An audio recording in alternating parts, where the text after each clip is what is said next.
विच ओभर में ईरान जंग बाबति नवां इंकशाफ ऐं आलमी सिफ़ारती छिकताण सूरतहाल खे वधीक ख़तरनाक बणाए रही आहे।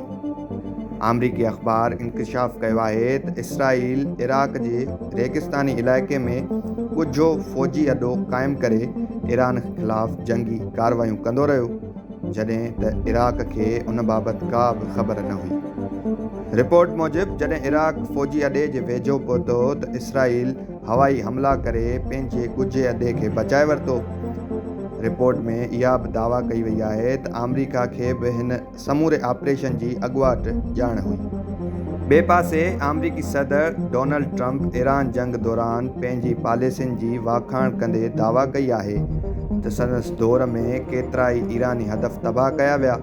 ट्रंप सोशल मीडिया ते ड्रोन्स ऐं फ़ौजी ऑपरेशन्स जूं तस्वीरूं शेयर कंदे अमरीकी दिफ़ाई निज़ाम खे साराहियो ऐं ख़बरदार कयो त जेकॾहिं ॻाल्हियूं नाकाम थियूं त ऑपरेशन प्रोजेक्ट फ्रीडम वधीक ताक़त सां शुरू कयो वेंदो। होॾां वॉल स्ट्रीट जर्नल दावा कई आहे त गॾियल अरब इमारात बि ॻुझे तौर ते ईरान ख़िलाफ़ जंग में शामिल रहियो।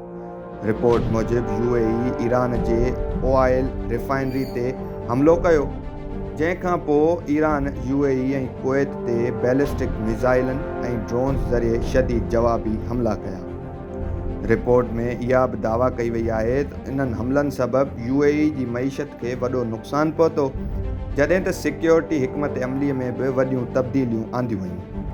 इन दौरान अमरीकी सदर डोनाल्ड ट्रंप हिकु भेरो ॿीहर उमेद ज़ाहिर कई आहे त ईरान जल्द यूरेनियम पैदावार मुकमल तौरु बंदि कंदो ऐं एटमी हथियार हासिल करण वारी कोशिशुनि तां बि हथु खणी वेंदो।